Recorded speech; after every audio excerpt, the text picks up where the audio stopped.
Hello students. तो आज हम सॉल्व करेंगे स्टैटिक्स क्लास 9। बच्चों ने कमेंट किए थे सर ये क्वेश्चन मुझे बताने हैं, तो मैं आपको बताने जा रहा हूँ। चलिए देखते हैं क्वेश्चन फर्स्ट क्या लिखा है। Survey conducted by an organisation for the cause of illness, यानी एक सर्वे हुआ, ठीक, किस वजह से, कॉज ऑफ इलनेस का हुआ, and death among the women between the age 15 to 44, यानी 15 से 44 साल की एज के बीच में वुमेन्स का सर्वे हुआ।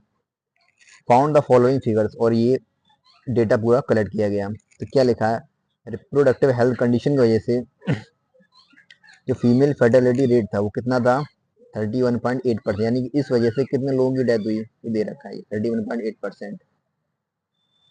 न्यूरोसाइकियाट्रिक कंडीशन की वजह से 25.4%। ठीक, तो टोटल आपको ये डाटा दे रखा है। आप इसको और बोला गया represent the information given above graphically, graphically आपको ये सॉल्व करना है। चलिए देखते हैं क्या सॉल्व करेंगे। आप लोग अपनी बुक खोल लीजिएगा। चलिए, ग्राफ तो आप लोग जानते ही होंगे सॉल्व करना। यहाँ पर आपको एक ग्राफ सॉल्व करना है, ग्राफ पेपर में, मेरे पास अभी नहीं है।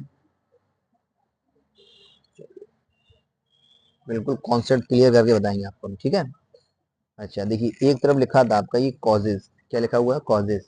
ये कॉजेज लिखे हुए और एक तरफ आपके लिखा है फीमेल फर्टिलिटी रेट। तो कॉजेज आप लिखोगे एक्स एक्सिस वाली लाइन में और ये लिखोगे वाई एक्सिस वाली लाइन में। मतलब ये जो लाइन आपकी होती है इसको बोलते हैं एक्स एक्सिस लाइन। कौन सी लाइन है ये, एक्स एक्सिस। और ये कौन सी लाइन है आपकी, ये होती है Y axis line, Y axis. Clear. ये जो ऊपर लाइन जा रही है आपकी, इसको आप नाम दोगे फीमेल फर्टिलिटी रेट। क्या नाम दोगे, फीमेल फर्टिलिटी रेट, परसेंटेज जो दे रखा हो। और ये आप नाम दोगे किसका, ये आपके हैं कॉजेज। क्या है ये, कॉज, यानी किस वजह से डेथ वुमेन्स की हुई है। ठीक है। अब चलिए, अब स्टार्टिंग हुई आपकी 31.8% से, तो 25.4%। चलिए इसको बनाते हैं।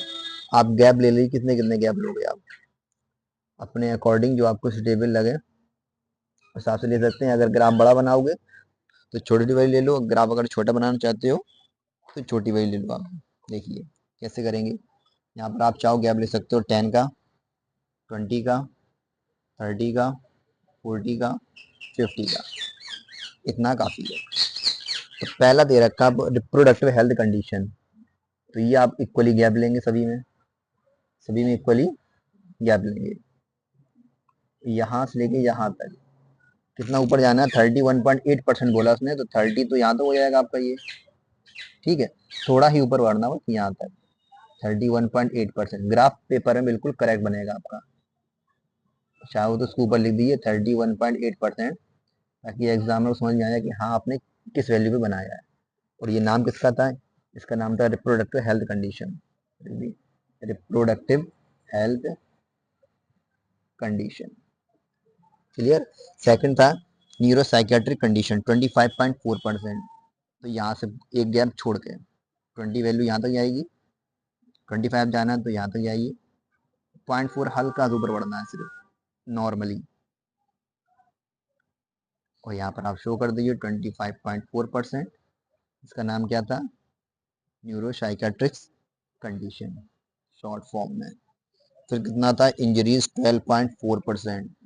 यहाँ पर जाइए आप 10, 12.4%, ये आपका हो गया 12.4%। ये आपकी इंजरीज का हो गया।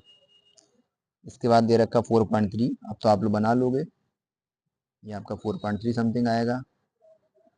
नाम नीचे लिख देंगे आप लोग, कार्डियोवास्कुलर।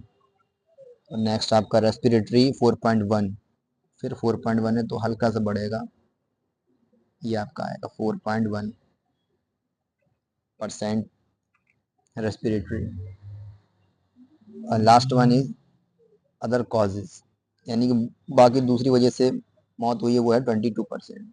तो ये आप 20 वैल्यू यहाँ तक लेके जाएंगे आप, हल्का तो ऊपर लेके जाओ 22%, ये आपके हैं अदर कॉजेज। क्लियर। तो इस तरीके से आप बनाएंगे। अब आपको यहाँ पर स्केल भी देनी होगी, क्या देनी होगी, स्केल। अभी आप कंप्लीट नहीं हुआ अब आप स्केल दोगे, यानी कि एक्स एक्सिस में, एक्स एक्सिस मीन्स इस लाइन में आपने जो गैप लिए हैं, ये जो आपने गैप लिए, ये गैप, ये छोटे छोटे गैप दिख रहे हैं, ये गैप आपने कितने के, यानी दो लाइनों के बीच में कितना गैप लिया। तो याद रखना हमेशा जो ग्राफ पेपर होता है उसमें ब्लॉक बने होते हैं, तो वन ब्लॉक, क्या लिखोगे, one block is equal to, आपने जितना भी गैप लिया हो, मान लीजिए आपने लिया हो 5 सेंटीमीटर 2 सेंटीमीटर, लेकिन यहाँ पर वैल्यूज दे नहीं रखी हैं, तो आप नॉर्मल लिख दो वन ब्लॉक में आपने क्या लिखा है, कंडीशन लिखी है सारी, ये किसकी है, कंडीशन। तो यहाँ पे लोगे आप वाई एक्सिस, वाई एक्सिस में वन ब्लॉक क्या दोगे, वाई एक्सिस में देखिए, वाई एक्सिस में ब्लॉक कितने दे रखे हैं आपके, वन ब्लॉक में 10 वैल्यू आई, यहाँ पर कितनी आई, यहाँ भी 10 आई, सभी में 10 10 इक्वली गैप है, तो 10%, वाई ब्लॉक में आपका हो जाएगा ये 10%। ये आपके थे कॉजेज। Thank you.